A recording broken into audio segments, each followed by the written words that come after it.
Voici une vidéo pour comprendre les figures de style. Aujourd'hui, on va en voir deux, la comparaison et la métaphore. On va faire ça en trois parties. D'abord, à quoi ça sert, pourquoi on regarde cette vidéo.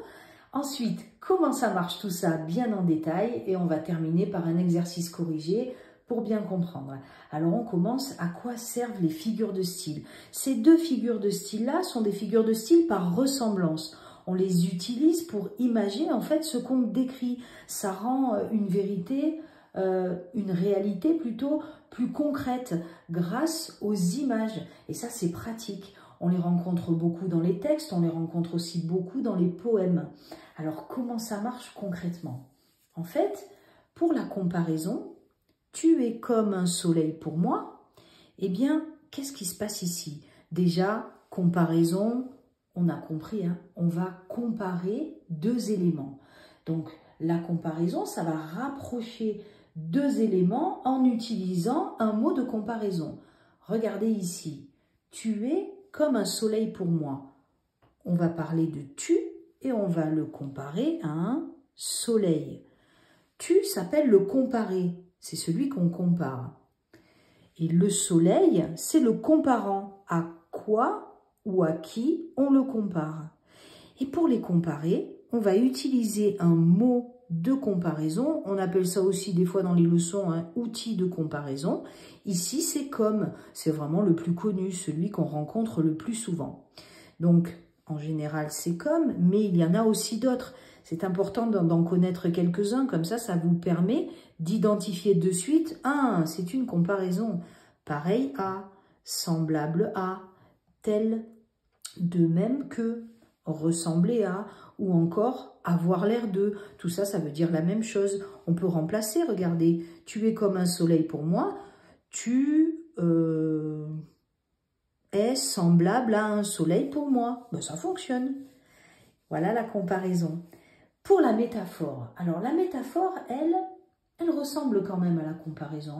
Elle permet en fait d'exprimer ce qui est réel, mais là aussi sous la forme d'une image. Comme ce sont des figures de style par ressemblance, elles vont rapprocher deux éléments. Elles vont en fait les associer. Elles rendent concret en fait un terme abstrait. Un terme abstrait, ça peut être une émotion par exemple.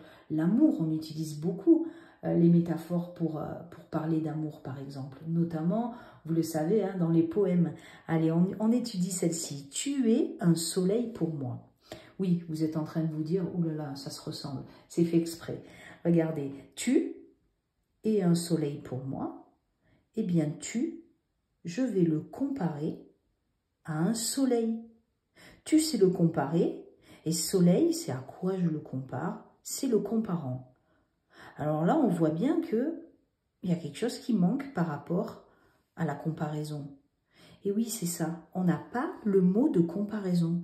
Donc une métaphore, c'est comme une comparaison, mais sans l'outil de comparaison. Finalement, c'est encore plus poétique. Tu es comme un soleil pour moi, mais c'est joli, déjà l'image est très belle, et tu es un soleil pour moi, c'est encore plus poétique. C'est pour ça qu'on rencontre beaucoup de métaphores dans les poèmes. Alors maintenant, on va passer à l'exercice. Allez, c'est parti. Métaphore ou comparaison. Ici, je vous ai mis plusieurs phrases et on va les analyser ensemble. Donc du coup, la première. La terre est rouge comme le feu. Alors là, est-ce que c'est une métaphore ou une comparaison?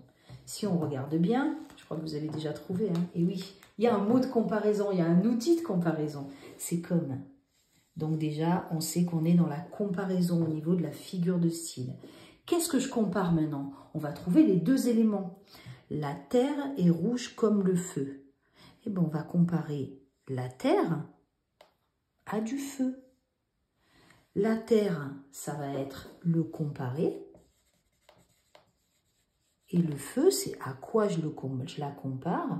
Le comparant. Et voilà. Et ce qui les relie, c'est la couleur. La terre est rouge comme le feu qui est de la même couleur quand il s'exprime. Notre chien était semblable à un ours. Allez, métaphore ou comparaison? Oui, là aussi, vous avez vu, semblable à. C'est un mot de comparaison. On est encore dans la comparaison. Alors, qu'est-ce qu'on compare ici? Notre chien était semblable à un ours. Eh bien, le chien, je le compare à un ours. Alors, peut-être on n'a pas le reste du texte, hein, peut-être ses poils, peut-être le fait qu'il dorme beaucoup, on ne sait pas. Hein, mais on compare un chien à un ours, c'est bien une figure de style, une comparaison. Allez, on continue. Amine est aussi doué que son frère. Alors là, il y a encore deux éléments, hein, Amine et son frère. Donc ça, je vois bien.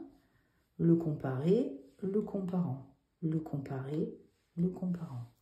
Ici, est-ce que j'ai un mot de comparaison? Eh bien oui, il est là le mot de comparaison. Aussi que. Il y a aussi plus que, moins que, aussi doué que son frère. C'est encore une comparaison. Allez, on continue. Ma jeunesse ne fut qu'un ténébreux orage. Alors, elle est connue cette phrase, hein, c'est Baudelaire. Alors, ici, les deux éléments, on les cherche. Ma jeunesse ne fut qu'un ténébreux orage. Eh bien, on parle de ma jeunesse qui était comme un ténébreux orage. Le comparer, le comparant. Mais il n'y a pas de mot de comparaison ici. Ma jeunesse, et non. Donc, c'est ce qu'on appelle une métaphore. Ma mère est un ange. Alors, de qui je parle? De ma mère, je la compare à un ange. Le comparer, ma mère, à quoi ou à qui je la compare? Le comparant. Là, c'est un ange. Il n'y a pas de mot de comparaison, c'est encore une métaphore. Ses yeux de cristal. Alors, je parle des yeux et je les compare à du cristal. Le comparer, le comparant. Pas de mot de comparaison, c'est encore une métaphore.